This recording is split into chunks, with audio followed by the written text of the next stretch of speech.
All right, everyone. Thank you for attending today's 5 for 5. That's breaking down 5 brand new practice questions for $5, plus a few older questions as well, so we can understand the thought process for answering these questions. But people want to know: did you like this group? Not like this group? People was a $5 group. You get what you pay for. It was trash. Skip it. Skip it. Skip it. Skip it. Honest feedback. Hey Ray, good morning or good Hey, afternoon, wherever I am. This is Terry, and I met you a long, long time ago because I got out of school. I think when you did it 28. I mean, well, I did it in 2018, and I've just been real nervous. I took the test the first time and I failed it by 16, and I said, man, what the heck? I'm not going to do that anymore. Well, now I work for the VA, and they're telling me that I'm not a social worker until I take the test, right? So I really, really have to take it. And what I want to tell you is thank you so much for the encouragement that you continue to give us. We can tell that you really do care. You really are. You're compassionate about this, and we can feel it when you're talking to us and when you go so extra. I know I'm gonna pass the test next time, but I really, really just wanted to tell you thank you so much for your encouragement. no, absolutely. And I know, like, just with this exam, especially if we've been removed from school for a period of time or just whatever the case may be, because internship papers, that's what a lot of our social work experience looks like. And then if we've been out of school for a period of time, we're usually focused on whatever the requirements are, whatever the tasks are for that position that we're doing in our career. So applying this type of information, this academic information, to these scenario-based questions, multiple choice, it could just be a lot and overwhelming and anxiety provoking. So I definitely understand. So that's why I'm gonna purposely sound like a broken record. 2 practice questions a day and 1 practice exam a month. And I encourage the official ASW practice exam because it's directly from ASWB. We get familiar with their features and their lingo that they like to use. So it's all good. Like, I'm gonna do my part, and I want you guys to do your part by remaining consistent. So we're gonna get there. It's all good. Hi, Ray. This is Sonia. This is my first group meeting. It was very informative. I feel comfortable that I'm going to pass. You give me a different view on how to answer those diversity questions because that is my weakness. I know that. Research is also my weakness, so I'm going to work on that as well. I haven't seen your notes, so I'm looking forward to the what do you call it, the ethic compliance notes. So I'm gonna try to take it hopefully in June. So thank you so much for the class today. No, absolutely.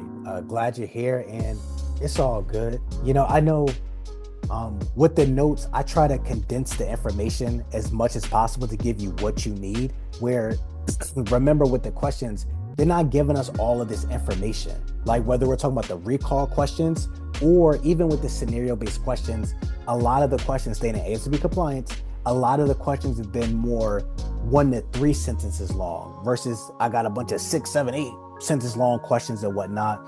So it's really understanding what is this question asking and what are the answer choices saying. And we always, for those scenario-based questions, want to make sure the whatever answer we're picking, the correct answer, is in alignment with the code of ethics, not going against it. So definitely looking forward to you attending more groups, getting that information. It's all good.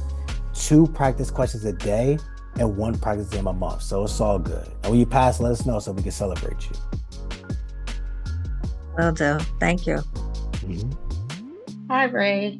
My Hey. name is Kishana, and I too work for the VA, and I am on a job security timeline for my exam. So I am registered to take it again in a couple weeks, and I am taking the practice exam on today.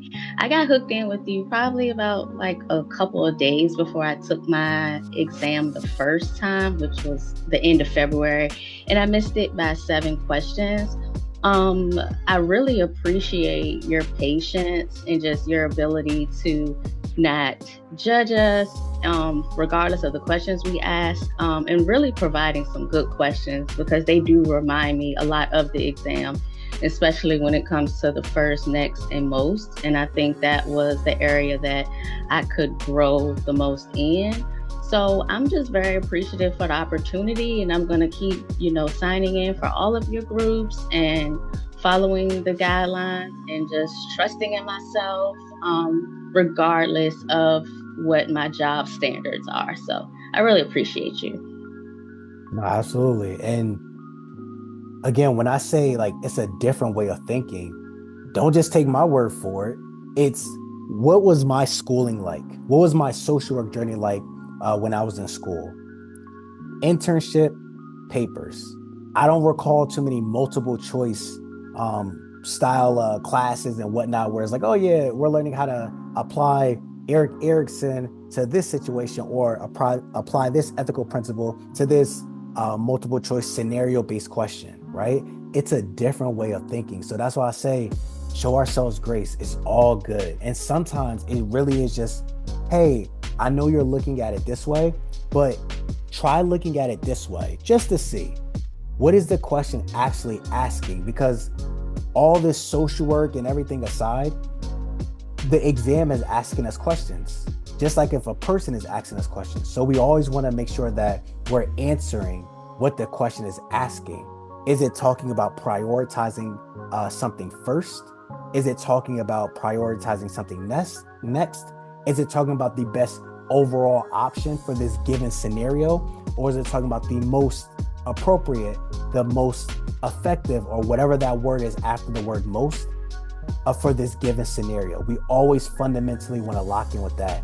And of course, making sure it aligns with our code of ethics. So sometimes it really is just getting us to view something just in a different light. And I don't know what questions are on the exam. I promise you I don't. I'm really trying to just get them as close reflective to the exam as possible so we can understand that thought process, even though they give us different looks at the question, different details. So it's all good. We're going to get there.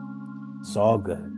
All right, Tribe. Thank you all for attending today's study group. Again, that was the 5 for 5, breaking down 5 brand new practice questions plus a bit more. And it's all good. We're going to get there. And I'm going to continuously emphasize this. Even when we don't feel like it, listen, I'm tired of looking at that exam material and whatnot. 2 practice questions a day. The thought process will carry over. 2 a day, 2 a day, 2 a day, 2 a day, 2 a day, 2 a day, 2 a day, and 1 practice exam a month. Because the majority of the exam is scenario-based questions, which is the application of reasoning. The thought process carries over. So if we read our code of ethics notes once a week and we do 2 practice questions a day, people on average usually study for 2 to 3 months. That tends to put us in a really strong position. So it's all good. 2 a day and 1 practice exam a month. It's okay. We got this. All right, Tribe. I'll see you next study group.